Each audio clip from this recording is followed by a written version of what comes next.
Hi, this is Dennis with Second Chance Tackle. Today I'm going to work on the second reel that Dick has sent in. This one is a Daiwa Lever Drag 50H. It's the Saltist lever drag reel. Very nice reel. And to those of you that are interested in it, you'll see how the reel is made, how it comes apart, how you service that, how you put it back together again and keep it fishing.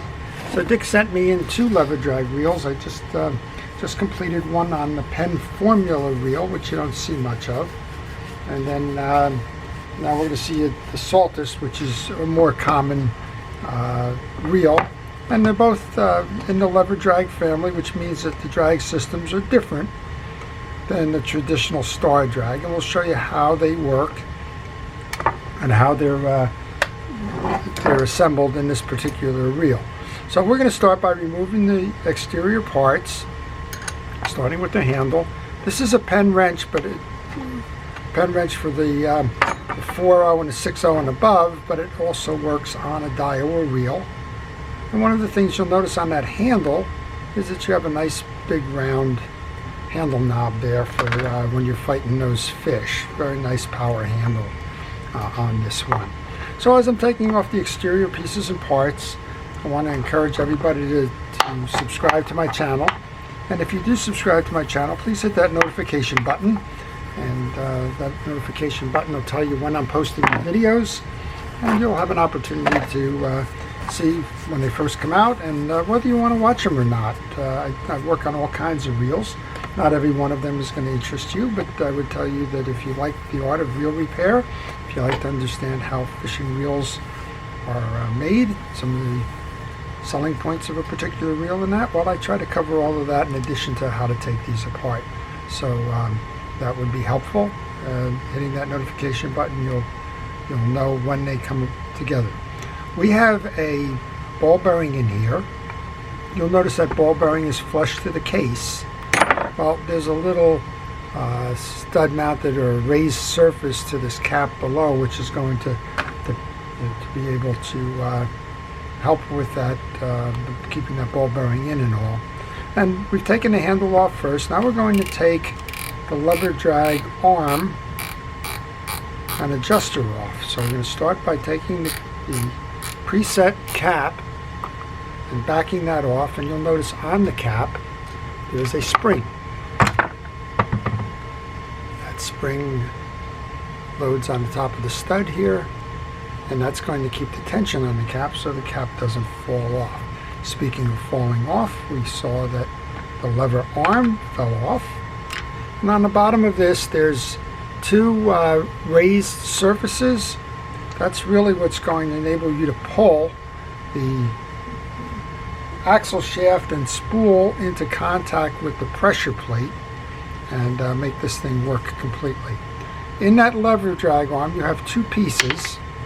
You have the arm and you have a hex nut bottom, and on top you have that corresponding ramp. You can see the indentations in that, and as they ride up the ramp on both sides, that pulls the piece in to connect or contact the pressure plate and the lever and the drag washer.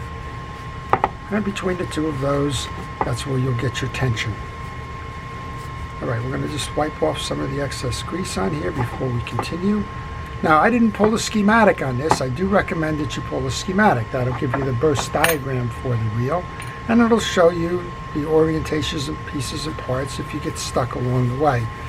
Well, not pulling that schematic, well, I'm a little bit flying blind, if you will, but I think it's just these 4 screws. I don't think you need to remove the 2 bump guard screws, so we'll do that. This is a flat bladed screw, or a flat slot screw, not a Phillips head. And when I take them out, I want to put them right onto my desk. That's going to enable me to see if all of these screws are the same size. Now, I just did a Penn formula for Dick, and the screws were different. So it's always good to note which are, if there is a shorter one or a longer one, where that belongs.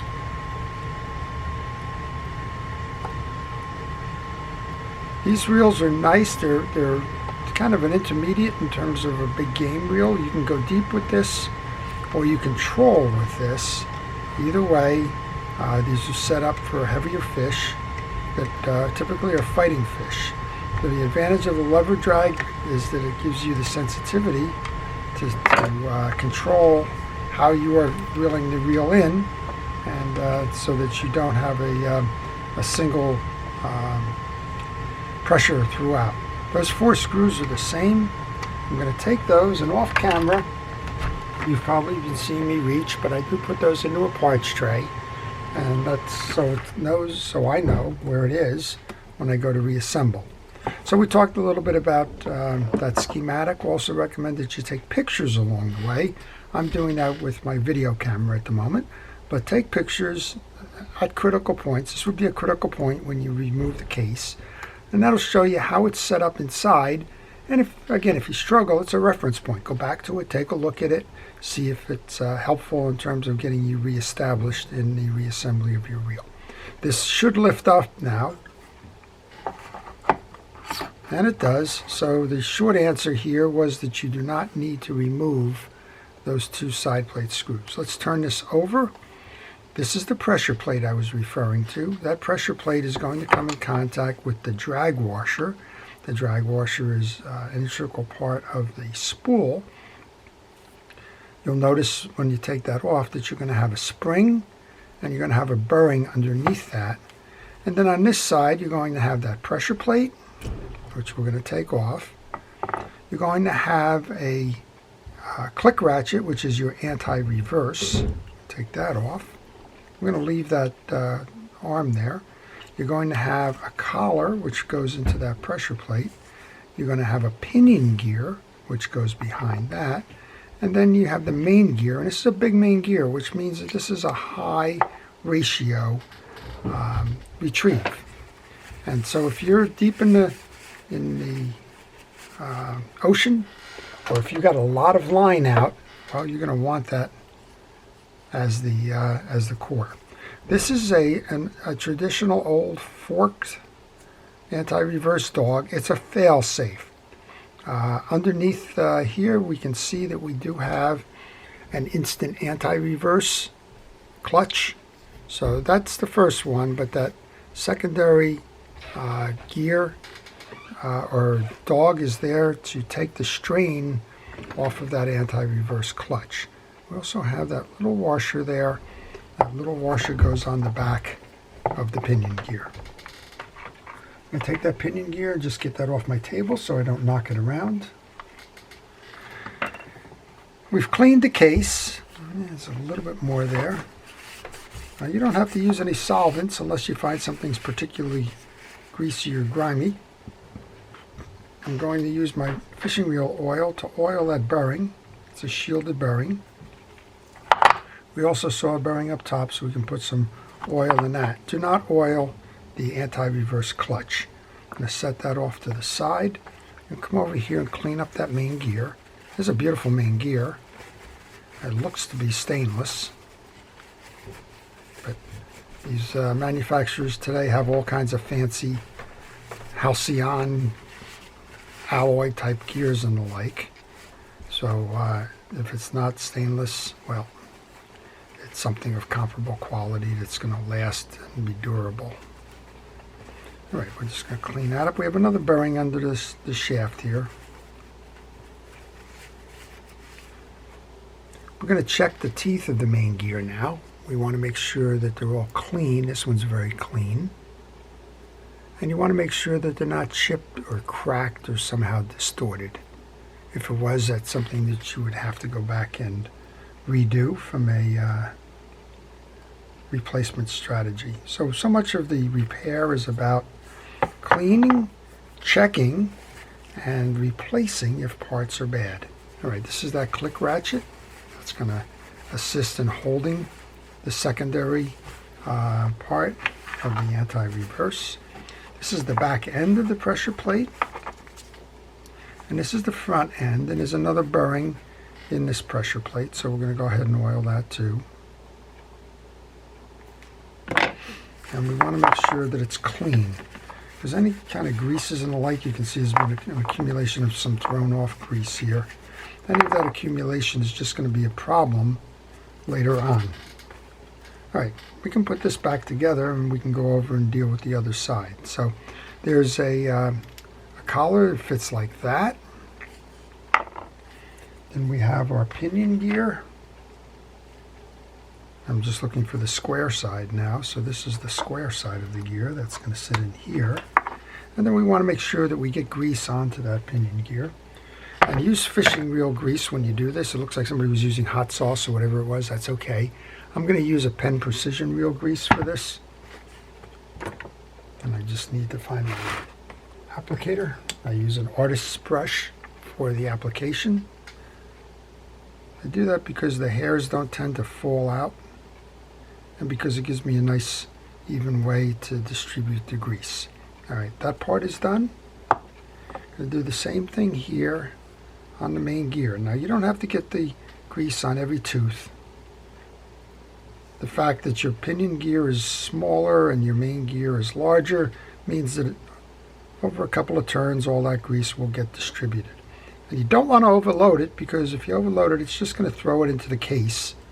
And it really isn't going to have much an effect other than accumulating there, probably picking up some dirt and greases and the like, and just causing havoc later on. So here's how we reassemble then. We're going to take our main gear, the big grease on the bottom, and merge that in.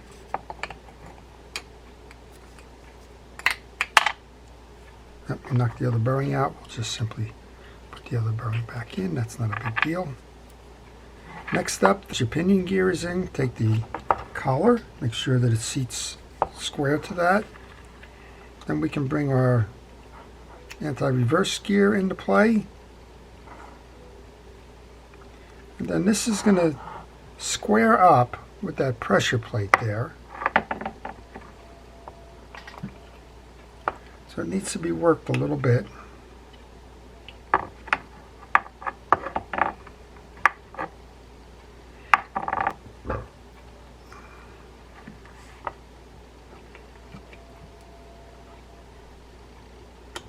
There you go. So that's the way we found this. So you should have a moving assembly now. And when you go to back it up, you should feel your anti-reverse moving backwards catching. So we've set that up properly. All right, we're going to just set that off to the side for a moment. We'll come into the business end of this then and remove the spool. And there's never anything going on, or mostly, as a generalization, there's nothing going on this back side. You have a holder for your spool assembly. That's the little circle with the stick here. If you look on the back end, you're going to find the corresponding piece to that. And you have a click ratchet here, and this is the click tongues or grooves on the back of the spool. So there's nothing really going on with that section, so you can just lay that off. Make sure it's clean. You put a drop of oil onto the click mechanism just to keep that nice and fresh. And all the business is going on in the spool here. So we're going to take the spring off the axle post, and then we're going to remove the assembly over here. There's 3 small screws. I'm going to go to a micro screwdriver to get those.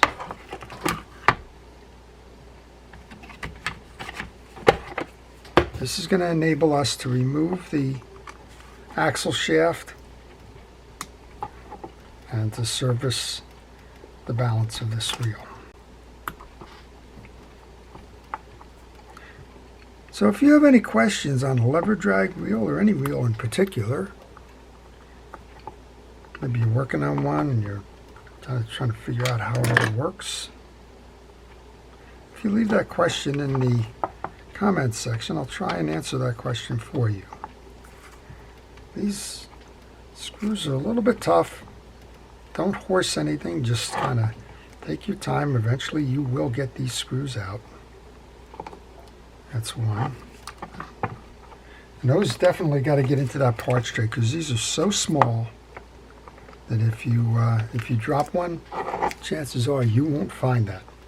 But to your questions, It can be on this reel. It can be on any kind of reel. I work on almost all types of reels, and I have a lot of years of experience. I'll be happy to try and help you along and coach you through your repair if that's what you're having a problem with. And now I haven't seen every reel in the world, but I've seen a lot of formats, and I'll try to help you with that. The 3 of these are off. They're in safely in my parts tray. This whole assembly can come out now. And then you're going to notice on the back here, we have a couple of tension washers here. And it's pretty important to note the sequence of those tension washers. Those tension washers are going to help you determine the flexibility or the throw of the swing arm on your lever drag. You can reduce the flexibility or the sensitivity of it by just stacking them all in a cup. They're not, these are not flat washers. You can cup them all, or you can alternate, and most of the time these are alternated. You have the belly to belly, if you will. We have 2 of them here. So I'm cleaning them off of the old greases. You can see all the old grease is accumulated onto the channel. You can see this is not a flat washer. Do not flatten it out. And nesting it this way, the cups are facing inward. So let's go ahead and reset the stack and get on to resetting the reel and see how we did. Remember, we have that piece that comes out like this, and you want to put your collar on, and to do that you roll it through like this.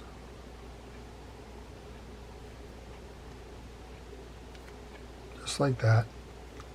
Now on this side, you're going to put those 2 tension washers. We're going to put those belly to belly again.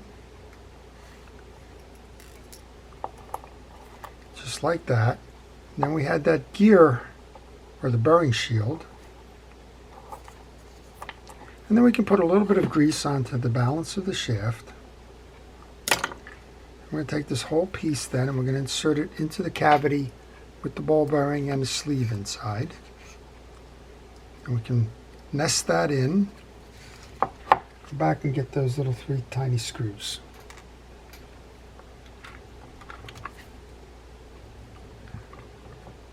And to those of you that know me and little tiny screws, you're probably thinking this is a good time to take a break and go get a beverage of your choice. And I wouldn't discourage you from that. All right, so we'll do the first one. Once you get the first one, and it kind of goes a little bit easier there. Take our second one.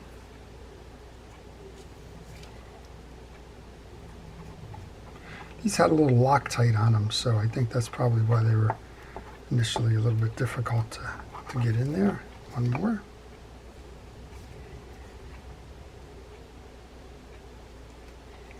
Okay, so let's go just put the one piece in I want to do before we replace that bearing. This is a Carbon-Tex drag washer. It could be part of the spool. I'm not going to risk kind of prying it off if that's the case. I haven't done this schematic on it. What I am going to do is clean it. And you want a hard bristle brush. You can use a toothbrush, that would be appropriate. And you just want to take your brush and pull it to the outside to clear the old greases and oils and restore that crosshatch. This one is in pretty good condition. So all you want to do is just get it free of the grooves. That way it doesn't gloss over or glaze over, and will be good to go for years to come. Okay, and wipe that down, see how we did. We can get all that dirt and grease off there. That's the idea behind it. And that's in good condition. And the majority of lever drag manufacturers do not recommend putting any grease on that lever drag washer. Okay, we've got the bearing that goes on next. That will seat over the axle shaft. Then we have the spring. And then we can go take our offset here. Remember what we said, that it kind of seats that way in the case. So line that up with the indentation in the case. Most of this can be done pretty visually. And once you have that seated, you'll notice that you have an indentation here now. Well, we can take the rest of this assembly now. Again, we've cleaned the pressure plate, we've greased up the pinion gear underneath, we've reset the fail-safe anti-reverse mechanism, greased the main gear, we've checked all of the teeth in the main gear and the pinion gear. This is a nice clean surface for the pressure plate. And all we need to do now is line the cavities up so that we can just reinstall. Once that case pulls in completely, go ahead and take some of those case screws so that you can take the pressure off that spring that's holding this case in. This is where you need a little bit of hand strength.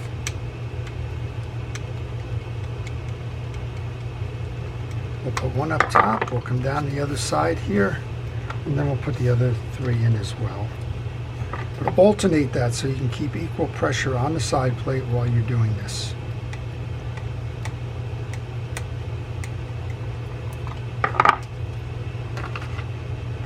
Two more to go, and then we're basically up to the external pieces. This is one of those things, if you know how to do one lever drag, chances are you're going to do a lot of lever drags because the principle really doesn't change too much. Yeah, the pieces and parts look a little bit different, but for the most part, the assembly and how the reel comes together and how the reel functions in terms of being pulled in to create that drag and all, that's pretty much the same whether you're working on a huge international class one or whether you're working on something like an Avette or an Accurate that's got the smaller frame, or an intermediate one like this one. Alright, we're going to put that last screw in. And I'm going to make sure we're tight on all of these, and again I'm going to do the same thing. I'm going to kind of go in an X pattern here just to make sure that we keep the tension on the same way.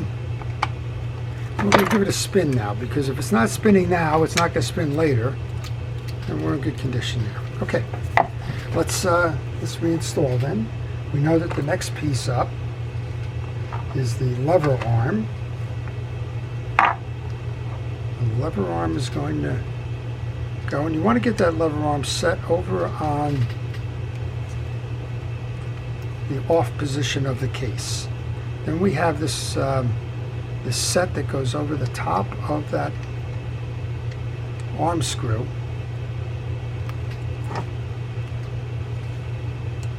Just like that. And we have our spring assembly and our adjuster.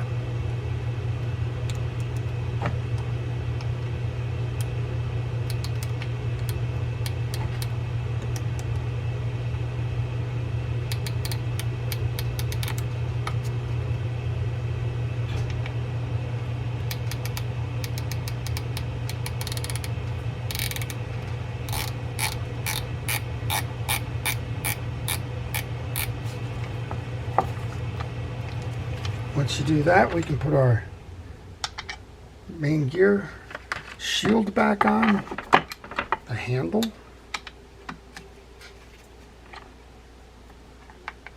and the handle nut.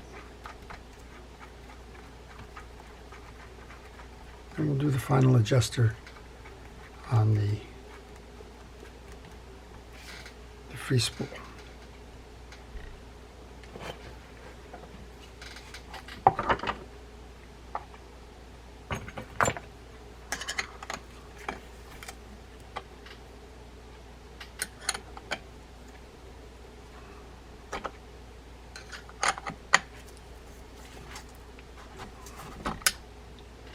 Just need to line the scallop so that you can put the tie-down screw in.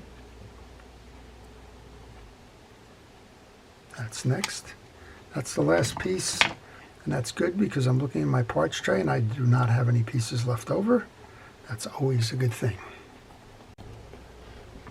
Okay, nothing left but to review what we did and see how it performed. So we started by removing the exterior pieces and parts. That means we took the handle and the collar off. We took the preset adjuster, the lever, and the internal ramp system. We then removed the 4 case screws. That gave us access to the main gear, the pressure plate, the pinion gear, and the anti-reverse ratchet setup. We cleaned all of those. We oiled the bearing in the on the drive sleeves. We oiled the bearings in the pressure plate. We made sure that the pressure plate was clean. We showed you how to clean the drag washer by using a hard bristle brush. We also showed you how to remove the back end of the assembly, which is the tension washers for the lever drag and the bearing, as well as the bearing on this side. We made sure that they were all lubed.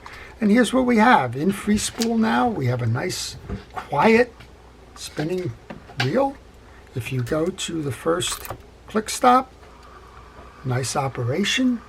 And then if you go to max drag, well, you have max drag where you can't turn that. If you want to adjust the lever drag one way or the other, always do that by bringing it back to free spool before you take the time or the caution to adjust your preset. So that's it. That is your Daiwa Saltist LD50H. It's a beautiful reel. Now you know how it's made. You know how to take it apart, service it, and put it back together again. So I hope you've enjoyed that. This is Dennis with Second Chance Tackle. To all of our first responders and essential personnel, thank you for everything it is that you've been doing during the pandemic. To everybody, please stay safe, stay well, and stay watching. Wishing you great fishing.